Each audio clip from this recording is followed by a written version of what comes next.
모시겠습니다.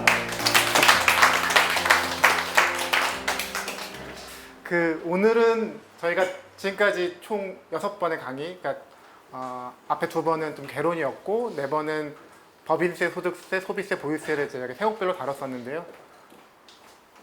전체적으로 오늘은 전체 정리하는 게 하나의 이제 주제고, 또 하나는 저희가 원래 저희 9월에 워크숍이 조별로 탈루 유형을 정리하는 게 과제였어요. 근데 이제 그거를 직접 하나씩 찾으시려면 힘드시니까 좀 제가 미리 좀 정리해 놓은 거를 활용해서 나중에 이제 과제를 하시면 된다는 뜻에서 앞부분에서 이제 탈루 유형들을 좀 사례로 볼 거고요. 근데 이 탈루 유형이 좀 이제 우려스러운 거는 이렇게 탈루가 많으면 뭐 우리나라 국세행정에 나아진 게 뭐고, 그러면 나도 역시 결과적으로 세금을 못 내겠다. 이제 그런 우려가 좀 들어서 탈루 유형 뒤에 그런 우리나라 조세 행정이 얼마나 개선됐는지 제가 조금 정리해드리고, 그리고 이제 마지막에는 전체 4강 동안 했었던 조세개혁 과제를 한번 정리하는 순서로 진행하겠습니다.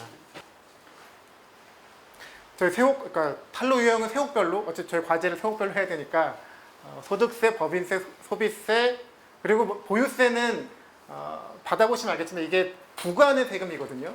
내가 신고하는 세금이 아니라 국가가 부과하는 세금이라서 탈루할 수가 없어요. 그러니까 그래서 이제 그 보유세 자체, 재산세와 종합부동산세는 탈루의 개념이 있을 수 없고, 이제 보유세에 포함되는 상속증여세, 이렇게 4가지 분류로 볼 건데요. 사실 소득세, 법인세, 소비세는 되게 크게 연관돼 있어요.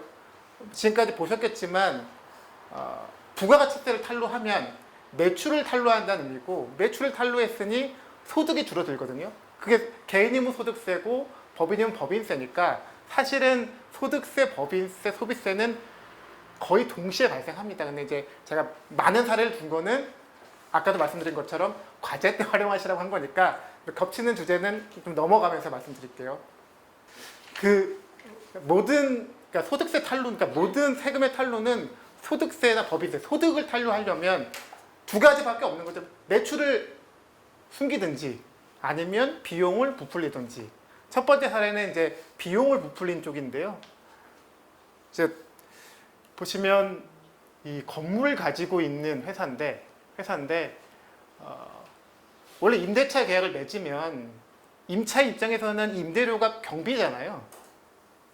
경비니까 이거를 줄여주면 자기 경비가 줄어드는 거여서 일반적으로는 그걸 줄여주는 이중계약에 동의하지 않을 텐데, 뭐 이 사례는 워낙 목이 좋아서 쫓겨나면 그 손해가 더 크니까 이제 그 임대인이 이중계약서 작성을 요구했고, 그러니까 원래 뭐 3천짜리를 1,500, 1,000만 원짜리만 계약서를 쓰자. 그렇게 쓰면 나머지 차액을 현금으로 받은 겁니다. 현금으로. 뭐 친인척이나 계좌로 받은 거고. 그러니까 여기서는 매출 누락도 있는 거죠. 매출 누락도 있고, 그리고 이쪽은 매출 누락이고, 그리고 이제 경비를 늘려야 되니까 경비 늘리는 방법은 뭔가 용역을 하면서, 이거 보면 특수관계법인하고 공사용역을 맺으면서 실제 공사는 하지 않았는데 이제 거짓 세금 계산서. 이제 거짓 세금 계산서를 끊으면 2가지 혜택을 사실 보죠. 그러니까 부가세 매입세액이 늘어나는 효과도 있고, 또 경비가 생기니까 소득세가 줄어드는 효과도 있고, 그래서 이제 그 거짓 세금 계산을 끊었고요. 그리고 가공인건비. 근데 이것도 요즘은 쉽진 않은데요. 그러니까 인건비로 인정을 받으려면 그 사람의 소득이어야 돼요. 그러니까 지금 우리나라 국세 시스템은 약간 그 법원에서 플리바게닝이라고 하잖아요. 그러니까 내 죄를 감면받으려면 다른 사람 죄를 대야 되는 거와 비슷하게 내 세금을 줄이려면 이 소득을 누군가 얻었다. 그게 세금 계산서 방식이든 뭐 원천징수 방식이든 누군가를 대야 돼요. 인건비를 인정받으려면 인건비를 받은 사람의 소득으로 잡혀서 그 사람이 소득세를 내야만, 그 프로세스가 돌아가야만 사실은 인건비 공제가 되거든요. 인건비가 경비로 잡히는데, 그래서 주민번호를 다 넣어야 되는 거고, 그러니까 쉽지는 않은데 여기는 일용노무비로 한 케이스인데요. 그래서 이렇게 보면 물론 이제 그 매출도 누락했고 임대소득을 이중계약을 맺어서, 그리고 경비 측에서 보면 공사세금 계산서, 그리고 가공인건비, 이렇게 해서 소득세를 탈루한 사례입니다. 일용근로자는 그리고 원천징수만으로 세무행정이 끝나요. 그 사람은 그걸 모아서 종합소득 신고를 하거나 이러지 않기 때문에 일용소득에서는 지금도 인건비로 좀 빠져나갈 여지가 조금은 있죠. 두 번째는 변호사입니다. 변호사. 모든 변호사들이 이러지는 않을 거예요, 아마. 앞에 변호사 두 분이 계신데 사실 대부분의 전문직 중에서 그래도 이제 대규모 탈세가 좀 남아있는 영역이 변호사, 의사인 것 같은데요. 그러면 성공보수금이 수백억이 될 거라고 예상이 되니까 어떻게 했냐면 사무실 하나 더 만들었어요. 고용병 변호사 명의로 사무실 하나 더 만들어서 소득을 나눈 거죠. 그러니까 300억이면 뭐 100억은 우리 사무실이지만 나머지 200억은 이 쪼갠 사무실 각각으로 소득을 발생시켰고요. 그러니까 수익 금액을 분산시켰고 그렇게 하고 이제 이렇게 하면 이 소송이랑 안 맞으니까 소송 관련돼서는 뭐 약정서, 입금도 이런 것들은 다 허위로 작성해서 크게 이제 소득 금액을 누락한 케이스입니다. 사실 근데 뭐 그러니까 이것도 대부분 보면 지급한 사람 입장에서 보면 이게 경비거든요. 그러니까 수백억을 경비로 줬는데 이렇게 엉뚱하게 처리하면 경비 처리가 안 될 가능성이 되게 높은데도 할 수밖에 없는 관계에서 좀 이루어지는 측면이 있고 이제 이게 소송이고 성공보수고 이겨야 되고 저 사람이 아니면 안 되는 뭐 그런 관계들 때문에 이제 이렇게 매출을 쪼개달라, 돈 주는 걸 쪼개달라 이런 요구에 응하면서 이제 탈세가 이루어진 케이스입니다. 다만 법정 소송 비용을 이제 넘어가게 되면 의미가 없어요. 법정에서 인정하는 변호사 보수가 정해져 있기 때문에 그걸 넘어가는 경우는 이제 탈세의 여지가 굉장히 커지는 거고요. 예, 탈세는 매우 쉽습니다. 근데 그러니까 형사사건이 예전에는 항공보수가 있었는데 얼마 전에 바뀐 거잖아요. 그러니까 이게 뭐 정관들이 너무나 많이 해먹기도 하다 보니까 형사사건의 성공보수를 금지하고 봤더니 사실은 안 주진 않는데 받으면 안 되니까 무조건 뒤로 돌아가게 되더라고요. 뒤로. 정상거래가 될 수가 없고 그 입시학원들도 탈세가 많거든요. 그러니까 제가 보기에는 최근에도 그러니까 현금으로 고액 그 대가를 그냥 주는 영역 중에 하나가 입시학원이더라고요. 그 대치동에 가면 특정 강사가 어느 고등학교 수학 내신반 이렇게 만들면 이제 모집책이 아주머니가 이렇게 10명을 모아서 1인당 100만 원씩 1000만 원을 현금으로만 갖다 줘야만 그 클래스가 돌아간다고 그러더라고요. 근데 이제 그러니까 아직 그런 세상이 있긴 있던데요. 여기도 보면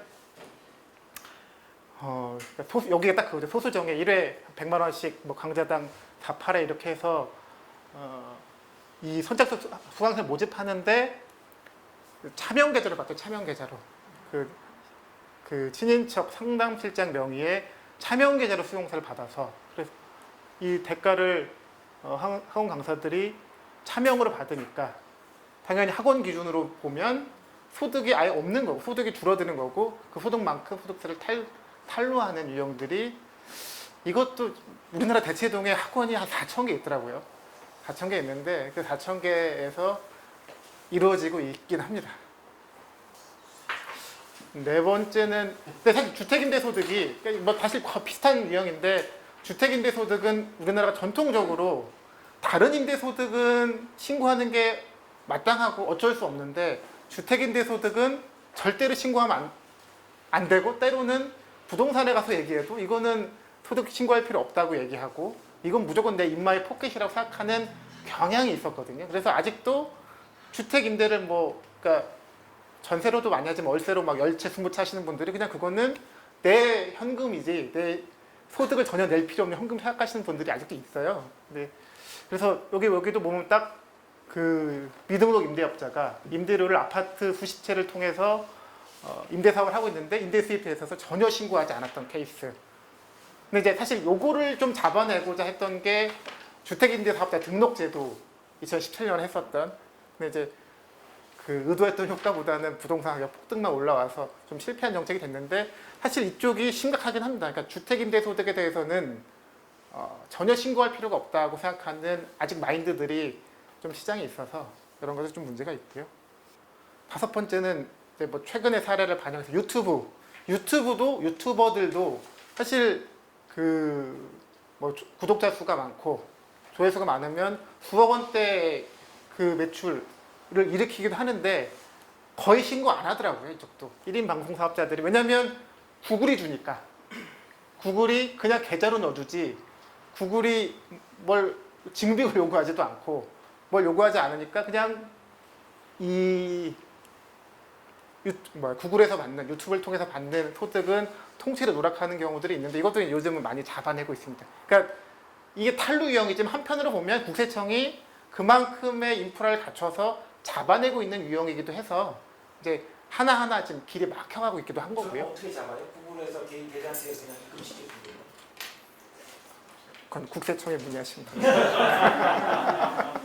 법인세도 사실은 구조는 똑같아요. 그러니까 법인세도 탈루하려고 하면 매출을 빼든지 경비를 부풀리든지 하는 수밖에 없어서 뭐 요거는 그러니까 그 대상이 되는 주체가 개인이냐 법인이냐 차이가 주로 있는데요.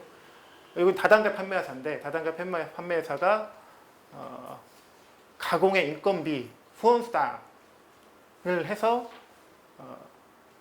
뭐 사주하고 형식적인 고문 계약을 맺고 고문료를 지급한다든지 그리고 특수한 계좌를 통해서 실제 없는 거래를 만들어내서 가공세금 계산서를 발행한다든지 똑같죠. 소득세와 같은 유형으로 해서 그러니까 다 이거는 이제 경비를 만들어내는 거죠. 그러니까 세금 계산서를 만들어내든지 뭐 고문료를 만들어내든지 아니면 급여를 만들어내든지 이렇게 해서 돈을 빼는 방식이 이제 탈루가 있고요. 뭐 이것도 비슷합니다. 그러니까 아까는 이제 입시 학원이 개인 그 회사였고 여기는 입시 컨설팅 회사가 이제 법인인 것만 차이가 있고 그 이제 대가를 이제 현금으로 그러니까 주로 현금으로 받다 보니까 학원가들이 그리고 그 현금들을 그냥 다른 차명 계좌를 받으면서 탈세하는 방법들을 많이 쓰고 있고요. 병원 그러니까 이제 변호사 한번 나왔으니까 의사도 한번 나와야 될 것 같아서 균형을 맞추기 위해서 넣는 건데요. 이쪽도 똑같습니다. 이제 그 허위 급여, 그러니까 급여들, 근데 이렇게 허위 급여를 내는 거는 이 사람들이 소득세는 다 냈을 거예요. 근데 이제 법인 기준으로 보면 그 법인은 일을 하지 않은 사람한테 지급한 비용은 모두 다 불법, 그러니까 세법상으로는 정당한 비용으로 인정되지 않거든요.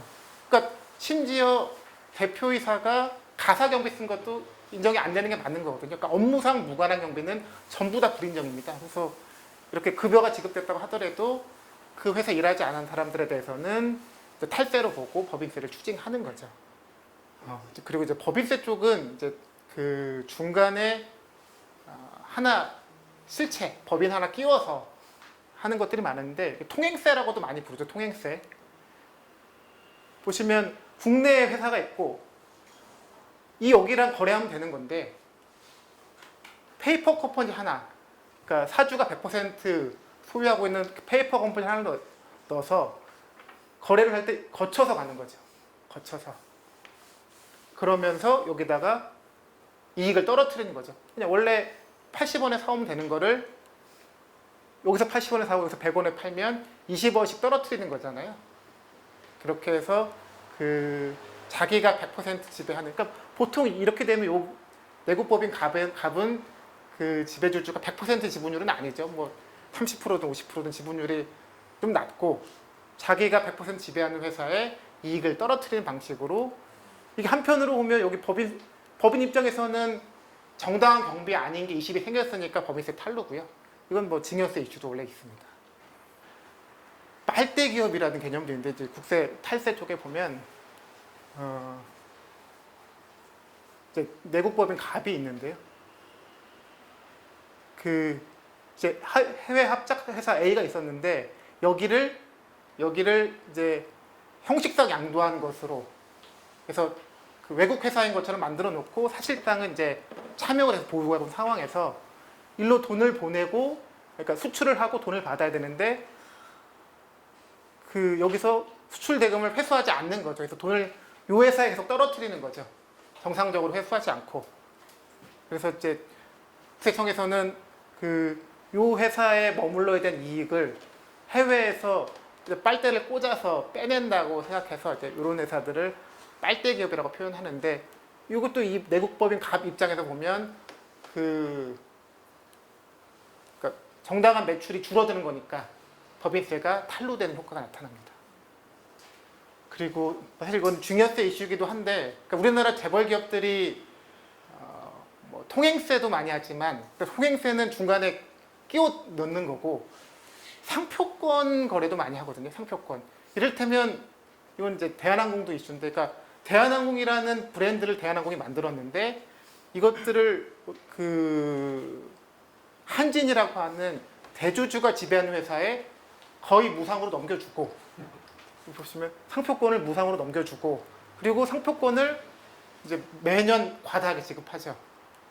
그리고 이 케이스는 나중에 그 상표권을 다시 비싸게 사오는 것까지 해서 상표권을 매개로 해서 저가에 팔았다가 고가에 사오고, 또 중간에는 상표권이란 대가로 과다 지급하는. 그러면 이 법인 입장에서 보면 이 상표권 매입 거래에서 또 손실을 볼 거고, 또 상표권 지급 과정에서 경비들이 계속 나갈 건데, 이제 그것들이 정당하지 않은 법인자가 노출이니까 법인세 탄로로 잡힌 케이스고요. 요거는 사실은 증여세이기도 합니다. 근데 워낙 최근 기사에 작년에 상표권 지급액이 그 전에보다 2배 정도 늘어났다고 하더라고요. 그러니까 상표권 방식으로 법인에 있던 부를 외부로 유출하는 식의 프로세스들이 최근에 참 많습니다. 여기까지가 이제 법인세였고요. 비슷하죠. 소득세, 법인세는. 소비세도 비슷합니다. 이제 소비세는 결국 세금 계산서 문제니까, 아까 소득세, 법인세에서 나왔던 것 중에서 거짓 세금 계산서, 세금 계산서, 그러니까 인건비 이쪽은 이제 부가세랑은 상관이 없고, 거짓 세금 계산서, 그러니까 A가 두 가지 방식으로 했는데 자료상이라고 부르면 실체가 없이 세금 계산서만 발행해주는 회사, 그런 이제 사업자들을 자료상이라고 부르는데, 자료상을 통해서 거짓 세금 계산서를 수취하고, 또 이제 자기가 마음대로 할 수 있는 협력업체에 대해서는 단가를 부풀리기를 해서 원래 100원에 사올 수 있는 거를 200원 주고 차액은 뒤로 돌려받는 건 회사가 받는 게 아니라 사주가 받는, 이게 이런 방식. 근데 이렇게 되면 이 A라는 회사 입장에서 보면 매입세금 계산서가 부풀려지는 거잖아요. 이쪽도 부풀려지고 이쪽도 부풀려지고. 그래서 매입세액이 늘어나니까, 매출세액 대비해서 매입세액이 늘어나니까 부가세 납부액이 줄어들 건데, 이제 그것이 부가세 탄로로 잡힌 케이스입니다. 자료상 좀 설명해 주실래요? 어떻게 저기서 거짓 세금 계산서가 발행이 가능해요? 저기 가짜 세금 계산서예요? 그러니까 자료상은 수시로 개업과 폐업을 반복하는 거예요. 계속 지속적으로 사업을 하는 게 아니라 세금 계산서만 막 발행해주고 대가는 좀 받죠. 그리고 나서 폐업해버리고 사라지는 거죠. 이 회사 입장에서는 어쨌든 매입 세금 계산서가 들어왔으니까 그걸 공제받는 거고, 여기는 사실은 매출 세금 계산서를 끊었다는 얘기니까 매출 세금 계산서와 연관되는 부가세도 내야 되고, 뭐 소득세 또는 법인세도 내야 되는데, 이제 그걸 피하기 위해서 폐업해버리고 사라지는 거죠, 법인이, 회사 자체가. 그러니까 그렇게 개업과 폐업을 반복해 가면서 그 시기 동안 집중적으로 세금 계산서를 발행해서 상대방들의 어떤 경비, 매입자를 만들어주는 회사가, 그런 사업자를 자료상이라고 합니다. 그 업체가 그 1년에 사업 수입 지출을 봐서 국세청에서 과세를 하는데, 폐업한 업체에 대해서는 전혀 과세를 안 하나요? 아니요. 원래 폐업 시점을 기준으로 해서 모든 세법적 의무를 다 이행해야 되는데요. 폐업점을 기준으로 부가세도 신고해야 되고, 뭐 소득세, 법인세도 신고해야 되는데, 이제 그냥 안 하고 그 국세 연체자로 남아 있는 거죠. 그 모든 게 크로스 체크가 되고, 상대방 누군가 세금을 내줘야만 공제받는 시스템이라고 말씀드렸잖아요. 세금 계산서도 마찬가지거든요. 내가 매입 세금 계산서를 인정을 받으려면 누군가 매출 신고를 해서 서로 맞아야 돼요. 그래서 이쪽도 이제 상대방 쪽에서 정당한 매출 신고가 안 들어오면, 부가세 매출 신고가 안 들어오면 매입세액 인정에서 또 페널티가 있죠. 뭐 이거는 아까 봤던 통행세, 서류상 회사를 중간에 껴두고, 그러니까 원래는 실제 거래는 B에서 A로 그냥 직접 오면 되는데 중간 회사를 끼워서 돈을 빼는 형태고, 근데 이제 법인끼리 모든 걸 거래할 때는 이제 세금 계산서를 끼고 해야 되니까 소득세, 법인세 탈루가 있으면 같이 이제 부가가치세 탈루가 동시에 이루어지는 거고요. 그러니까 현금으로 받는 분들이 소득을 탈루한다고 생각하지만 그것들이 부가가치세 과세 용역인 경우에는 거기엔 다 10%만큼 부가가치세 매출세액에 포함되어 있는 거니까 동시에 발생하는 거예요. 그래서 이것도 이제 공인중개사가 현금 매출을 누락하면 이제 소득세와 동시에 부가가치세 탈루가 있었다는 거고요. 이제 앞에 건 이제 계속 부가가치세여서 개별소비세 하나 보면 지난주 강의에서 요 얘기 잠깐 하셨던 것 같던데 유흥주점과 차이.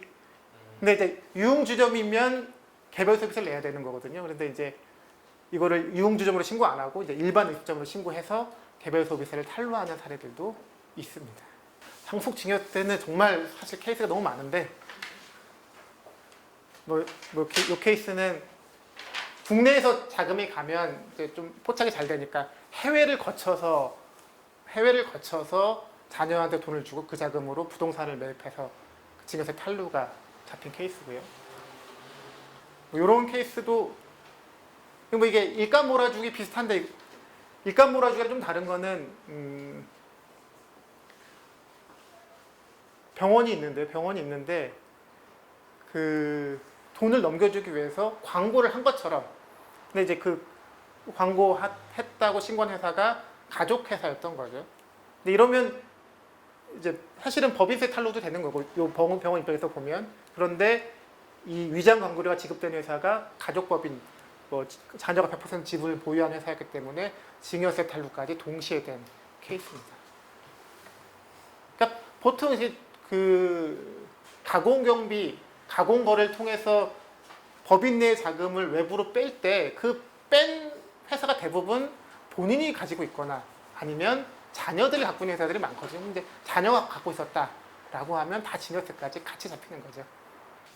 뭐 이거는 이제 사주가 이제 그 장내 주식 양도대금 그리고 비상장 주식은 감자, 그러니까 회사의 자본금을 줄이는 방식으로 돈을 다 모아서 그 돈을 자녀한테 증여한 케이스고요. 뭐 이런 것들도 많이 있습니다. 사실 특히 상속증여세는, 그러니까 저는 사실 자영업자 쪽은 많이 투명해졌다고 생각하는데 상속증여세는 워낙 새로운 스킬들이 많이 나와서 그러니까 좀 많이 남은 것 같아요. 해야 될 게. 요즘은 정말 펀드를 통해서도 많이 합니다. 최근에 이스타항공의 이상직 의원도 사실은 이와 비슷한 컨셉인데 A가 자녀한테 돈을 주고 싶은데 어떻게 주냐? 펀드를 하나 만들어요. 펀드와 계약은 펀드에서 뭘 살 건데 여기서 발생하는 모든 손실은 A가 떠안기로 계약을 하고, 이 펀드가 자녀가 가지고 있는 회사가 발행한 주식을 고가에 삽니다. 뭐 고가에 살 수도 있고 이게 유상증자 참여하는 경우도 있지만 뭘 거래를 하는 수도 있고 뭐가 매출이 있는 것처럼 해서 하는 경우도 있는데 어쨌든 자금이 여기서 여기로 넘어가는 거죠. 그런데 자녀 입장에서, 그러니까 사주 자녀 기준으로 보면 나는 펀드를 통해서 돈을 번 거지 펀드에서 한 거지 아버지나 아버지 회사를 통해 돈 번 게 아니다. 그런데 여기 연결고리가 숨어 있는 거죠.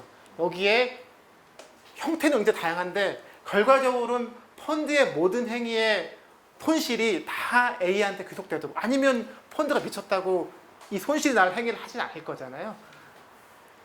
말도 안 되는 가격으로 유상증자에 참여하고 이런 것들에 따라 발생하는 모든 손실이 결과적으로는 A에게 귀속되도록. 네. 그러니까 토탈 리턴 스왑이라고 해서 모든 리턴, 그러니까 그 수익을 교환한 형태의 계약을 맺기도 하고, 그래서 사모펀드를 중간에 하나 끼워서 계약을 하면 보통은 여기 사모펀드의 출자자들은 누군지 공개도 잘 안 되고 공개 못하겠다고 버티기도 하고, 그래서 여기 관계는 잘 드러나지 않는데 여기 관계에서 모든 손실을 떠넣는 조건으로 해서 펀드가 행위자가 돼서 이제 증여하는 행위들이 좀 참 많이 있습니다. 이런 거. 아니죠. 손실 다 메꿔주는 거죠.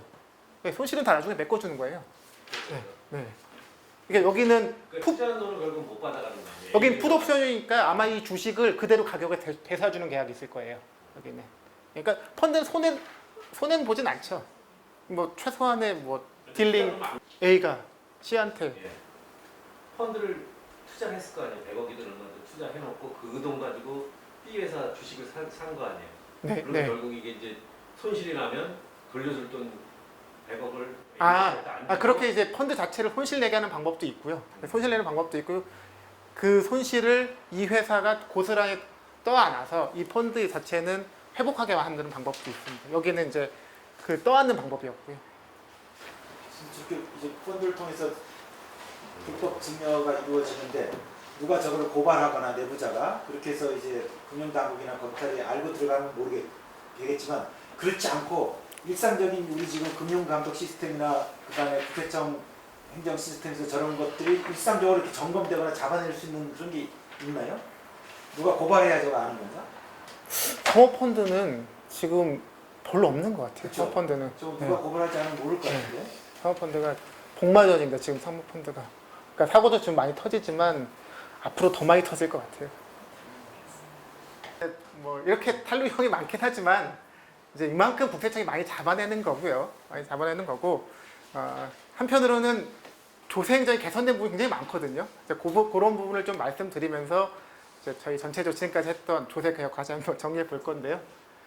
그 신용카드로 인한 매출 탈루가 불가능해진 게 비율로 보면 이게 최근 통계까지 제가 못 구했는데 2016년 기준으로 그 신용카드, 체크카드, 현금 영수 다 더해서 87%니까 지금 기준으로 보면 90%는 훨씬 넘었을 거고요. 그러니까 이제는 그 모든 소비에서 그러니까 이게 세법상인 적격증빙이라고 표현하는데, 그러니까 이렇게만 써야만 경비가 인정되는 거고 이렇게 적격증빙 쓴다는 의미는 뒤집으면 그걸 받은 사람은 소득으로 잡겠다는 거거든요. 그 비율이 지금 90%가 넘었습니다. 그리고 이제 적격증빙 관련돼서 어떤 것도 있냐면 예전에 이제 격리 업무를 해보신 분들은 이제 연말이 되면 증빙이 없는 지출을 메꾸기 위해서 5만 원짜리 문방구 영수증에다가 열심히 손으로 써서 뭐 500만 원, 1000만 원 이렇게 메꾸기도 했었거든요. 그런데 그게 그러니까 예전에는 10만 원이었어요. 그러니까 9만 9천 원짜리 영수증을 손으로 써도 했었는데 그게 10만 원, 5만 원, 지금 3만 원입니다. 그러니까 지금은 2만 9천 원짜리로 만들어야 되니까 훨씬 팔이 아프고 안 하는 거, 못 하는 거죠. 그리고 이제 접대비도 보면 예전에는 그 접대비가 건당 5만 원이 넘어야만 적격 증빙이 했어야 되는데 지금은 이제 5만 원짜리가 3만 원이 되고 만 원이 됐습니다. 그러니까 이제는 접대비 성격의 비용이면 만 원 이하만 적격 증빙이 아니어도 그러니까 이런 문방구 영수증으로 통하는 거고 만 원이 넘어가면 세금 계산서를 받든지 현금 영수증을 받든지 여야만 회사 입장에서는 다 경비를 인정받는 거죠. 그래서 적격 증빙과 관련된 이 규제들이 타이트해지면서 그냥 예전에 이제 뭐 진짜 문방구에 있는 영수증으로 비용을 떼우던 시기는 지나간 거죠. 그리고 이제 성실 신고 확인 제도라는 게 있는데요. 이게 뭐냐면 개인 사업자인데 지금은 이제 법인까지 확대됐지만 수익 금액이 일정 이상 규모가 넘으면 제3의 그 세무 전문가한테 확인을 받게 한 제도였어요. 근데 이 확인을 했는데 만약 나중에 탈세가 들어왔다 그러면 이제 그 증을 날려버리는, 아까 변호사는 못 날렸는데 세무사는 날리더라고요. 그런 제도로 들어왔고요. 그리고 이제 이거와 같이 하는 게 뭐가 있냐면 사전 안내문이라고, 여기 보시면 요즘은 사업자들이 이런 거를 받아요. 확정 신고 관련돼서 신고 소득률이 평균 소득률보다 저조한 사업자를 안내한다. 소득이 들어왔는데 뭐 현금 매출 비율이 낮거나, 이를테면 커피숍은 대부분 10% 현금 있다고 다 신고하는데 나는 진짜 카드밖에 못 받았어요. 그래서 카드 100% 신고하면 세무조사 하겠다고 안내문이 나오는 거예요. 니네 업종 대부분 10%만큼 현금 다 있는데 왜 너만 현금 없다고 그래? 그리고 여기 보면 신고된 내용을 분석해서 복리후생비, 여비교통비, 뭐 차량유지비, 소모품비 등은 이상하다라고 해서 지금까지 경비를 처리한 것 중에서 가사경비라고 부르는 거는 이제 법인의 경비가 아니라 뭐 대표자나 임원들의 이제 집과 관련된 비용이라는 뜻인데 그런 것들을 점검하겠다. 그래서 그 사전 신고 안내문이라고 해서 당신이 신고한 소득 자료를 다른 데이터와 비교해 봤더니 뭐 그러니까 현금 비율, 현금 매출 비율이 너무 낮거나 경비에 있어서 대표자 집 주변이 너무 많거나 법인카드 썼는데 다 대표자 집 주변이다. 이런 것들 다 잡아내서 안내를 하거든요. 근데 안내가 처음은 안내지만 시정이 안 되면 세무조사하겠다는 이제 경고라서 이런 것들이 이제 쌓이면서 전체적으로 이제 자영업자들이 예전만큼 쉽게 그리고 크게 그 세금 탈루하기 좀 어려워진 것 같고요. 이제 그런 것들을 보여주는 통계가 저는 이제 이거라고 생각하는데요. 그러니까 다른 나라들은 자영업의 어떤 이제 소득 탈루를 뭐 텍스 갭이라든지 여러 가지 방법을 통해서 굉장히 주기적으로 산출하는데 우리나라는 아직 그런 게 없어요. 그러니까 지속적으로, 그러니까 10년 전에도 동일한 방법을 해보고 5년 전에도 해보고 이렇게 있어야 추세를 알 수 있을 텐데 우리나라는 그게 없는데 대체적인 방법이 이제 저는 이거라고 생각하는데 한국은행에서 가계 부분에 영업 잉여니까 이익이 있는 셈이죠. 그것들을 GDP 산출하는 과정에서 산출해냅니다. 한국은행은 국세청 신고와 전혀 무관하게 다른 방식으로 산출하고요. 그리고 한편에서는 사업자들이 자기 소득 금액을 국세청에 신고합니다. 두 개를 비교해 보면 물론 범위가 똑같진 않아요. 똑같진 않은데 장기간을 시계열로 보면 추이가 나오거든요. 근데 2009년에는 50%였어요. 그러니까 한국은행에서 산출했던 가계 영업 잉여가 100조였다고 하면 국세청에 신고되어 있는 사업소득 금액은 50조밖에 안 됐거든요. 근데 그 비율이 54, 61, 72, 83 하더니 2017년에는 91.6이 됐습니다.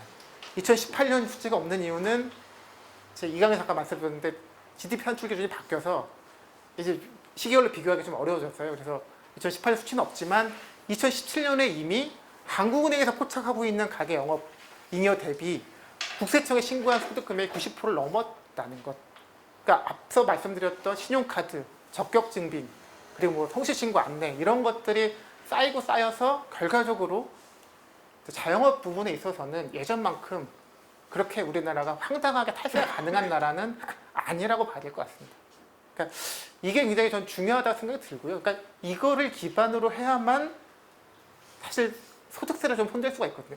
이거에 대한 합의가 없으면 자영업자 소득 탈루가 크다는 전자에서 만들어 놓은 근로소득자에게 이 광범위한 소득공제를 손댈 수가 없거든요. 근데 이게 만약 합의가 된다고 하면 이러면 자영업자들도 이제 세금을 제대로 낸다고 하면 근로소득자가 그것 때문에 만들어주는 공제들을 좀 줄여가자 이런 합의가 될 수 있어서 이 현상에 대해서 좀 사회적으로 합의하는 게 자영업자들이 소득 파악이 예전과 다르게 지금은 상당히 투명해졌다. 이게 좀 중요할 것 같고요. 저희 지금까지 봤었던 해목별 과제 뭐 잠깐 한번 하나씩 좀 훑어보겠습니다. 저희 소득세 쪽에서는 기억하시겠지만 큰 틀에서 보면 첫 번째가 자산소득에 대한 과세 강화였어요. 그러니까 이 땀 흘려 일하지 않는 소득, 불로소득, 대표적인 게 주택임대소득, 주식양도차익, 금융종합소득 세 가지를 현재보다 더 강화하는 것. 사실 우리나라가 지금까지 전통적으로 보면 이 자산소득에 대해서는 자본 축적이라는 이유도 있고 해서 좀 과세를 약하게 한 게 있는데 좀 균형을 맞춰야 되는 거고 이 자산소득에 대한 과세는 좀 전반적으로 강화해야 되는 하나의 원칙이 있었고요. 이제 두 번째는 이제 아까 말씀드렸던 거 연관되는 건데 우리나라 소득세 부담은 모두 다 낮습니다. 모두 다. 뭐 저소득층, 중간소득층, 고소득층 모두 외국과 비교하면 전부 낮고요. 그래서 이 소득세 부담을 줄이기 위해서는 물론 이제 세율을 바꾸는 것도 있겠지만 우리나라에서 시급한 건 공제감면 축소라고 보이고요. 근데 이 공제감면이 큰 이유는 아까 말씀드린 것처럼 이것이 용인되어 온 이런 제도가 들어온 이유는 자영업자 쪽이 소득 파악이 안 됐기 때문이었거든요. 근데 이제 자영업자 소득 파악이 어느 정도 되었다는 전제하에서는 이 공제감면을 좀 축소해야 될 것 같고요. 법인세는 저희 3강에서 했던 거 기억하시겠지만 이제 과표 구간 조정, 지금 우리가 4단계잖아요. 근데 4단계를 사실 4단계는 현재 기준으로 세계에서 가장 많은 과세 구간입니다. 그래서 이것들을 줄인다는 의미는 사실 줄인다는 의미는 일단 25% 구간을 늘리는 방식으로 정리된다고 하면 증세 효과가 있는 거고요. 그리고 최저한세율이 지금 17인데요. 17은 최고 세율이 22%일 때 17이었으니까 최고 세율이 25가 됐다고 하면 최저한세율도 같이 따라 올라오는 게 전체 과세차의 합리성에서 측면에서 보면 맞으니까 해야 되는 것들이고요. 그리고 이제 대기업에 집중된 공제 감면. 기억하시겠지만 생산성 향상, 절약시설 이런 것들에 대해서 보면 그러니까 기업 분류가 보통 국세청 분류가 중소기업, 일반기업 이렇게만 나눠 있는데 여기서 일반 법인이라는 거는 중소기업 빼고 전부거든요. 그러니까 중견도 있고 대기업도 있고 근데 그걸 또 쪼개서 공정위에서 관리하는 상호 출자 제한 기업만 따로 분류했을 때도 그런 그러니까 아까 생산성 향상 같은 경우는 90% 이상을 이제 그 상호 출자 제한 기업들이 보고 있으니까 정말 재벌 기업들이 보고 있는 거죠. 그런 것들을 좀 줄여드릴 게 있고요. 그리고 이번에 세법 개정안에서 들어온 것들인데 이제 그 농협, 수협 같은 대규모 조합법인에 대해서 과세 특례를 취소하는 것들이 있었습니다. 근데 두 개 보면 소득세와 법인세가 공통적으로 있는 게 공제 감면이거든요. 그리고 저희 이제 조별 질문에서도 공제 감면에 대한 내용이 좀 있었는데 한번 우리 공제 감면이 얼마나 많은지 그리고 뭘 줄일 수 있는지 한번 보면요. 이게 가장 최근 2020년도 조세 지출 예산도 이게 조세 지출이라고 하는 게 공제 감면이거든요. 그러니까 우리나라가 현재 해주고 있는 공제 감면을 모든 세국 다 합쳐서 1등부터 10등, 뒷페이지는 20등까지도 있는데요. 이렇게 20개를 해본 겁니다. 모아놓은 건데요. 실적, 이건 이제 전망이니까 실적 기준으로 보면 보험료 특별소득공제 세액공제 이게 뭐냐면요.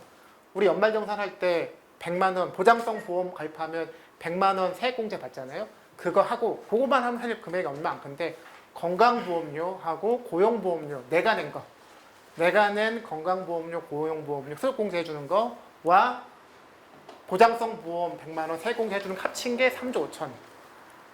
국민연금 낸 거 깎아주는 게 2조 7천. 이거 부가세에서 요건 다루지 않았는데 이건 부가세 공제인데요. 이제 농산물 의제 매입세 공제가 약 2억 7천. 이게 법인세 거죠. 연구인력 개발비 세액 공제가 2억 4천. 중소기업 특별세액 감면은 2억 2천.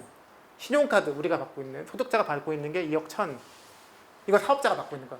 신용카드를 발행하면서 사업자가 받고 있는 게 1억 9천. 뭐 농축, 임어업용, 기자재 영세율이 1억 7천. 양도소득세에서 1조 1억. 네, 1조 7천. 양도소득세에서 그 실제 자기가 농업을 하면 깎아주는 게 있거든요. 그게 한 1조 4천. 건강보험료 이거 중에서도 이제 사용자 부담금 해주는 거 하는 게 1조 4천. 뒤에까지 한번 볼까요? 근로장려금이 1조 3천, 자녀세액 공제가 1조 3천, 교육비 1조 2천, 의료비 1조 1천 다 이제 근로자들이 받는 거죠. 이제 석유류, 개별소비세 문제 1조 1천, 생산성 향상시설이 여기 있고 1조 1천, 연금계좌세액 공제 이것도 소득세에서 나오는 거죠. 1조, 기부금 9천억, 패자원 8천억, 이것도 법인세죠. 수도권 이전이 한 7,500억 이렇게 됩니다. 뭐 줄일 수 있을 거라고 보이세요? 이 중에서 이거는 줄이면 언뜻 보면 근데 이렇게 순서를 늘어놓고 보면 이거는 줄이면 나한테 타격이 클 것 같은데 그런 것들이 많잖아요. 그러니까 연말정산 몇 가지 그러니까 1등부터 10등 중에 연말정산이 3개 있고 뒷페이지 넘어가면 의료비, 교육비, 자녀세액 중줄줄 나오잖아요. 이런 거 건드릴 수 있을까? 근데 저는 건드려도 될 것 같고요. 이 중에서 보면 신용카드는 이제 정착됐으니까. 근데 사실 이번에 좀 아쉬운 것 중에 하나는 이번 세법 개정안에 신용카드 공제를 또 늘렸는데 사실 이거 어떻게든 조금씩 줄여가야 될 항목인데 이게 한꺼번에 0으로 갈 수 없거든요. 이제 뭐 고소득자 지금도 소득별로 그 한도가 다른데 그거를 50씩이라도 낮춰가는 걸 해야 5년 후에는 이게 0으로 만들 수 있을 텐데 이제 그런 걸 못해 좀 아쉬운데요. 신용카드 뭐 일단 보험에서 보장성 보험 100만 원 이제는 이거 굳이 필요한가 싶거든요. 보장성 보험 100만 원. 건강보험 얘기하는 거죠? 네. 그러니까 그러니까 여기에는 소득공제는 건강보험료와 고용보험료 소득공제 해주는 거고 세액공제는 민간 보장성 보험 가입하면 100만 원까지 금액에 대해서 12% 또는 15% 공제해 주는 거 그거거든요. 그러니까 그러니까 두 대를 합쳐놓으니까 그런데요. 거기서 보장성 보험에 대한 이 세공제 이런 거 좀 날릴 수 있을 것 같고. 공제도 있고 세액공제도 있네요. 6번, 7번. 그러니까 소득공제는 소득자들이 받는 거고요. 세액공제는 사업자들이 신용카드를 쓰면 신용카드 발행액에 비례해서 뭐 1% 이렇게 그 사업자가 낼 세금을 깎아주는 게 있습니다. 여기 보면 이제 자녀 세액공제 사실 저희가 육아수당도 들어왔고 아동수당도 들어왔고 하다 보면 좀 줄여줄 수 있지 않을까. 교육비 지금 이제 고등학교까지 무상교육이 됐으면 교육비 얘도 줄일 수 있지 않을까. 건강보험 보장성 강화가 된다고 하면 의료비 공제도 없앨 수 있지 않을까. 사실 이런 거 줄이지 않으면 줄일 데가 사실 없더라고요.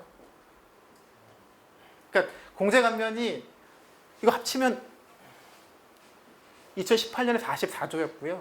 2019년, 2020년 예상은 50조가 넘긴 넘는데 50조 하면 굉장히 큰 돈이고 50조만 한 방에 날릴 수만 있으면 모든 재원조달 해결되는데 뜯어보면 줄일 데가 많지 않고 그나마 줄일 수 있는 게 우리가 소득세 계산할 때 연말정산할 때 받고 있는 것들 중에서 냉정히 따져보면 줄일 수 있는 것들 그런 것들 줄여야 그나마 좀 이 공제 감면이 줄어들 것 같고요. 그렇게 해서 10조 만들기 쉽지 않을 것 같긴 해요. 근데 보면 법인세가 많지는 않잖아요. 이 항목들에서 법인세가 많지 않은데 법인세 한번 정리해 보면 이것도 질문에 있어서 한번 정리해 본 건데요. 그 법인세 주요 공제 감면이 그러니까 통계 자체가 일반 법인, 중소기업 이렇게 나눠져 있는데 이 일반 법인은 아까 말씀드린 것처럼 중소기업 빼고 전부 다입니다. 이게 꼭 대기업은 아닌데 합쳐서 한 9조 8천 정도 발생을 했어요. 2018년에. 그런데 중소기업이 합쳐서 3조 1천 정도 되고요. 일반 법인이 6조 8천 정도 됩니다. 6조 8천을 또 쪼개보면 최저연세 적용이 안 되는 그게 한 3조 6천.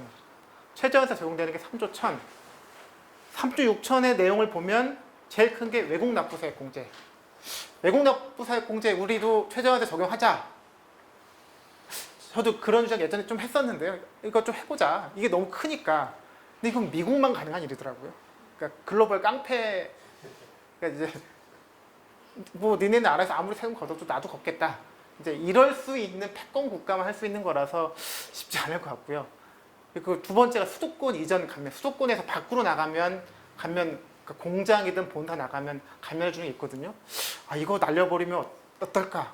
쉽지 않을 것 같아요. 그러니까 생각보다 최저세에 아예 빠져 있는 것들은 없애자 쉽지 않은 것 같고요. 그러면 남은 게 이쪽이죠, 이쪽.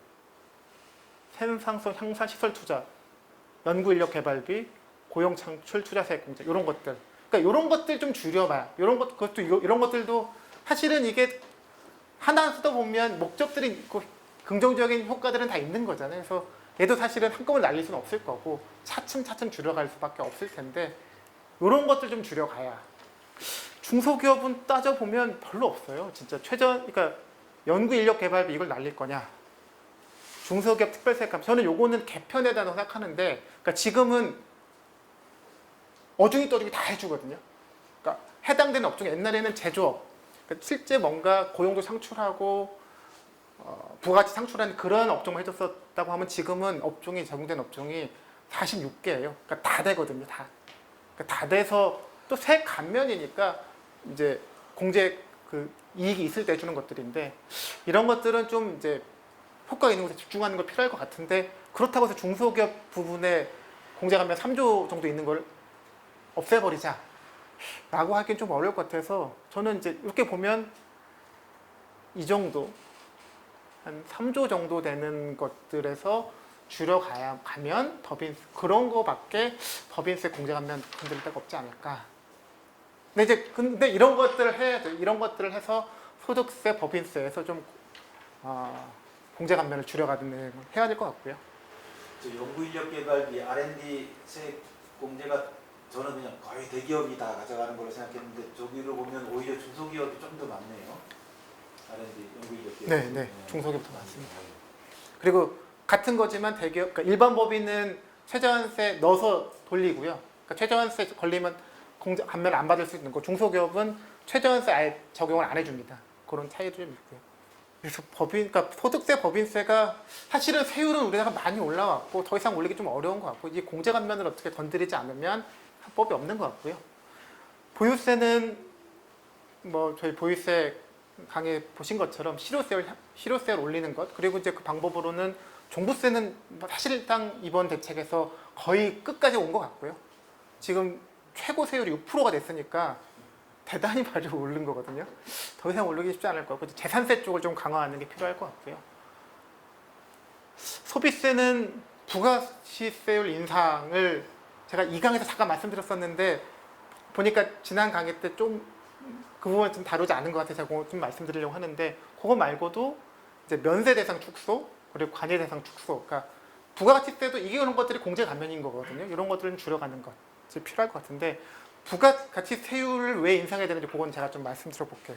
그러니까 지난번 강의를 제가 이렇게 동영상을 봤는데 그 부분을 넘어간 것 같아서 이게 사실 그러니까 세금 전체적인 세금을 좀 균형적으로 보자는 생각이었고요. 제가 이제 이 고민을 한 거는 사실은 우리나라가 OECD 평균이랑 비교하면 법인세는 많고 소비세는 적은 게 최근 일은 아니거든요. 오래된 얘기예요. 오래됐는데 그리고 그러면 소비세를 올려야 된다. 그리고 왜 올려야 되냐? 부가가치세율이 지난번 강의에서 보신 것처럼 OECD 평균 19%거든요. 19%인지도 그것도 최근 몇 년 일이 아니에요. 꽤 된 일이고 OECD 평균은 19%인데 우리나라 10%니까 올려야 된다. 근데 그거의 반박 논리로 제가 이제 이것은 사실은 해본 분석이었는데 세금을 전체로 균형적으로 보려고 하면 세금을 뭐 국세, 지방세 나눌 수도 있고 뭐 보통세, 목적세 나눌 수도 있지만 우리한테 가장 체감 다가오는 거는 직접세, 간접세잖아요. 이 세금을 내가 내는데 세부담이 어떻게 이루어지느냐. 그래서 직접세, 간접세가 사람들이 세부담을 느끼는 중요한 기준이라고 생각해서 그 기준을 한번 국제 비교를 해보고 싶었어요.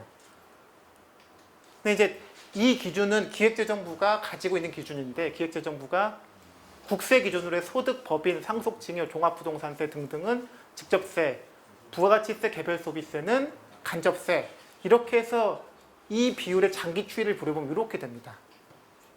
근데 이제 요거 문제점은 다른 나라들이 이렇게 좀 나눠놓은 게 데이터가 구하기 쉽지 않아서 국제비가 좀 어렵고 여기 또 지방세가 빠져 있죠.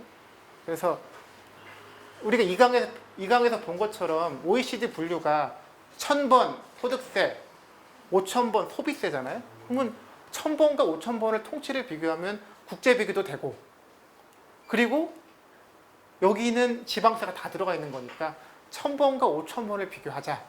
1000번과 5000번을 비교하면 그리고 그래 봤더니 실제 직접세 그래프랑 거의 유사하더라고요. 왜냐하면 소득과세, 소득세, 법인세가 들어가 있고 소비과세, 부가가치세가 들어가 있고 제일 중요한 세금들이 제대로 분류가 되어 있기 때문에 이것이 직접세 비중을 볼 수 있는 대체 지표라고 생각해서 이거를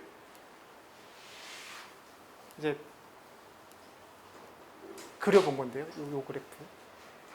제가 이거를 처음 분석한 2015년 정도 했었는데 그때는 우리나라가 OECD 빨간색이 OECD 평균이고요. 파란색이 우리나라인데 우리나라가 OECD 평균까지 안 왔었어요. 그러니까 부가가치세율이 OECD 평균이 19%고 우리나라가 10%일지라도 우리나라에는 개별 소비세도 있고 교통내적 환경세도 있고 다양한 소비세들이 많다 보니 큰 틀에서 보면 우리나라가 소비가세가 비중이 많은 나라가 아니다. 그런데 그 수치가 2016, 17, 18 이제 이렇게 올라가서 OECD하고 격차는 많이 벌어졌고 그래서 다음에 북유럽 3국 스웨덴, 노르웨이, 핀란드 평균만 구해서 봤더니 그래도 넘어갔더라고요. 그러니까 세금을 균형적으로 본다고 하면 물론 직접세가 그러니까 소득세, 법인세가 능력에 따라 과세할 수 있는 장점이 있긴 하지만 한 사회가 일정 재정 여유를 확보하려고 하면 균형 있게 세금을 걷어야 되는데 다른 나라랑 비교했더니 우리나라 소득세, 그러니까 직접세 비중이 높다. 그러니까 소비세 비중이 높지 않다라는 결론이 나온 거고요.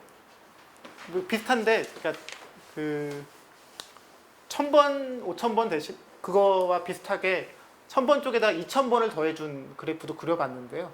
왜냐하면 사회보장기여금이라는 게 소득에 부과되는 거니까, 그러니까 전반적으로 소득에 부과하는 것과 소비에 부과하는 것을 비교하기 위해서 1,000번, 2,000번 대 5,000번의 비율로 계산해 봤더니 역시 똑같습니다.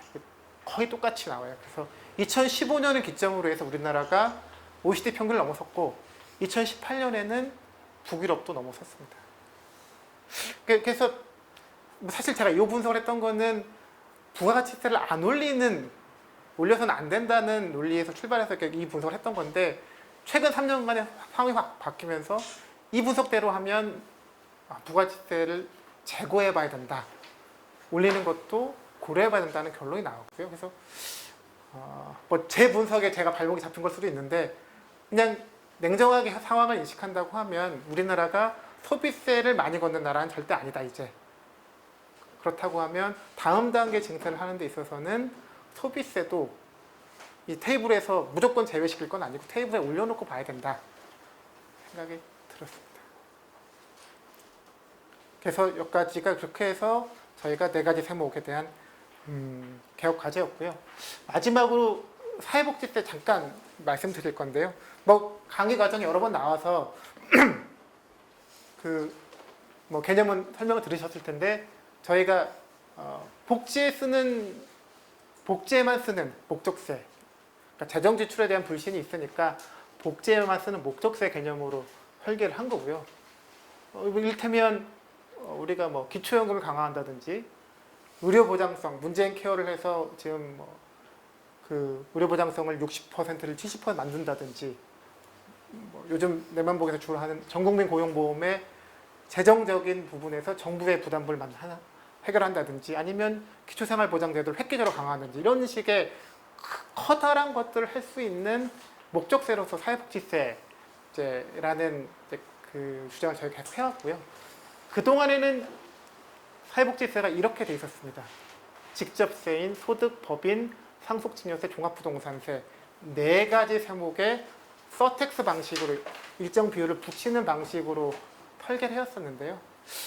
이제 최근 특히 3년의 어떤 변화를 봤을 때는 좀 변화가 필요하지 않나. 그래서 저희가 올해 총선 과정에서 사회복지세 관련 이제 그 세법 개정, 그러니까 어떤 공약 제안으로는 이런 형식을 냈습니다. 그러니까 법인세는 빼고, 상속증여세는 사실 별도로 강화될 거니까 빼고, 종합부동산세 역시 부동세 차원 논의될 거니까 빼고, 소득세와 부가가치세 2개만 간명하게 붙이는 방법이 어떨지. 근데 뭐 이건 답이 정해져 있는 것도 아니고, 근데 이제 이런 식의 고민이 좀 필요하다는 생각이 좀 했고요. 그래서 전체적인 세목을 보면 4가지 그룹, 소득, 법인, 소비, 보유라고 했을 때 커다란 이제 재원을 만들어낼 수 있는 여력이 남은 부분은 과연 어딜까라고 보면 소득세와 소비세가 아닐까 뭐 이렇게 좀 생각이 듭니다. 지금 봐주시는 분들은 국세청에서 일하시는 분이 한 분 계셔요. 근데 그분께서 그 강의 내용 정리한 걸 보시더니 사실상 부가가치세 체납 비율이 좀 높은 편이다. 근데 저희가 그냥 강의에서 부가가치세 체납 비율이 높지 않다라고 강의 때 설명을 해주셨었거든요. 그래서 이제 그래서 이제 직접세, 개별소득세, 교통에너지, 환경세를 높이는 방향으로 나아가는 것이 본인이 보기엔 맞아 보이는데 이런 이제 의견을 주셨었어요. 그 페이스북 공간에서. 근데 이제 저희가 그날은 부가가치세 위주로 듣고 이제 교통에너지세라든지 이런 쪽은 하나도 이제 얘기는 못 들었어가지고 추가적으로 좀 듣고 싶습니다. 일단 부가가치세 체납 비율은 국세청 직원 말이 맞겠죠. 근데 왜냐면 일반 세무 대리하는 사람들은 자기가 아는 범위 내에서 하는 거잖아요. 근데 그 정보보다 국세청 얘기가 맞을 텐데, 그러니까 부가가치세 탈루가 많다는 거는 폐업하고 도망가는 사람들인 것 같고요. 그리고 이제 에너지세 쪽은 그러니까 우리나라가 에너지에 대해서 세금 부과하는 게 크게 교통에너지 환경세, 여기서는 휘발유, 경유만 부과하고요. 나머지 에너지, 중유, 등유, 프로판, 부탄, 유연탄 등등은 다 개별 소비세에 있거든요. 근데 이제 요거를 그래서 세금이 좀 흩어져 있는 거죠. 헷갈리게 흩어져 있고, 또 문제가 뭐가 있냐면 제가 이 강에서 잠깐 말씀드렸는데 경유가 사실은 환경오염 더 심하게 시키거든요. 근데 경유 세금이 쌉니다. 우리가 경유를 넣을 때 200원 싼 이유는 경유란 에너지가 값싼 에너지라서가 아니라 세금이 200원 덜 부과돼서 그렇거든요. 근데 어찌 보면 환경이 더 나쁜 세금이면 세금을 더 올려서 세금을 더 올리면 덜 쓸 거잖아요. 그럼 이제 그래서 소비를 줄이는 방법으로 사실은 세제를 운영할 수도 있는데 우리나라는 물론 이제 경유차가 이제 저소득 자영업에 많이 쓰이는 것들이 고려됐겠지만 그 환경을 더 오염시키는 경유 세금이 싸고 상대적으로 덜하는 휘발유가 비싼 그렇게 돼 있는 것도 있고 최근에 그리고 그러니까 유연탄이 발전용 유연탄이 과세가 전혀 안 됐어요. 그러니까 전기 요금이 올라가면 안 된다는 큰 틀에서 발전용 유연탄도 과세를 안 하다가 그나마 이제 최근에 했는데 2018년에 무슨 일이 있었냐면 발전용으로 쓰는 에너지가 천연가스가 있고 유연탄이 있는데 두 개의 세부담이 잘못됐다라고 해서 이거를 조정한 작업을 했는데 조정하는 걸 봤더니 사실 이 에너지가 가져오는 피해가 온실가스가 하나 있을 거고 근데 우리나라는 더 민감한 게 사실 미세먼지잖아요. 그러면 미세먼지와 온실가스 최소한 거기에다 뭐 사회 그러니까 교통 혼잡 이런 것도 보자는 분들도 있는데 최소한 미세먼지와 이산화탄소 발생량을 고려한 이 어떤 환경 사회적 비용에 비례해서 세금이 부과됐어야 되는데 그때 이제 에너지 개편안 근거자를 보면 미세먼지 쪽을 빼버렸어요. 미세먼지를 쪽을 빼고 이산화탄소 발생량 비율이 뭐 유연탄이 2배네 이렇게 해서 조정해서 우리나라의 어떤 에너지 세청 개편 논의에서 이 전체를 포괄해서 이루어지지가 않아요. 근데 제가 보기에는 최소한 그 이제는 그게 다 측정이 되거든요. 각 에너지원별로 각 그 미세먼지를 필요로 해서 대기 오염물질 얼마나 나오는지 그리고 그 오염물질에 따른 사회적 비용이 어느 정도인지 이게 다 거의 측정도 되고 합의도 돼 있거든요. 그리고 이산화탄소 쪽은 에너지원별로 이산화탄소 온실가스 얼마나 배출하는지 그리고 온실가스 단위당 비용은 배출국 거래가 되고 있어서 이게 지금 발생하는 모든 비용에 대해서 이제는 합의가 이루어질 수 됐으니까 저는 이제 이 모든 사회적 비용을 다 계산하고 그래서 휘발유는 얼마, 경유는 얼마, 그리고 등유는 얼마, 유연탄 얼마 계산하고 이 총액을 다 커버할 수 있을 정도 지금 우리나라 에너지세가 15조 정도인데 최소한 사회적으로 나타내는 악영한 그와 3배 정도 될 거라고 보거든요. 근데 뒤집으면 사회적 비용을 정확히 반영한 세금을 만든다면 세수가 3배 는다는 얘기가 되거든요. 근데 이제 그걸 한꺼번에 못 간다고 하더라도 목표는 명확히 정하고 그러니까 온실가스 배출에 따른 비용, 미세먼지에 따른 그러니까 대기 오염물질 때문에 나오는 비용 다 더해서 에너지원별로 타겟을 다 잡고 그리고 그 비율대로 올라가야죠. 그러니까 뭐 5년 후에, 그러니까 뭐 3년 후에는 그거에 50%, 5년 후에는 70%, 뭐 10년 후에는 100%라든지 그렇게 해서 이 에너지원과 관련돼서 발생하는 모든 사회적 비용을 빨리 합의하고 그 합의에 따라서 단계적인 로드맵을 만드는 게 에너지 세제 좀 개편의 큰 방향이 되어야 되지 않나. 그러면 세수도 진짜 많이 듭니다. 저희 강의는 이걸로 마무리하고 저희 파티로 종강 파티로 이어가도록 하겠습니다. 7번 동안 강의 들으시느라고 정말 고생 많으셨습니다.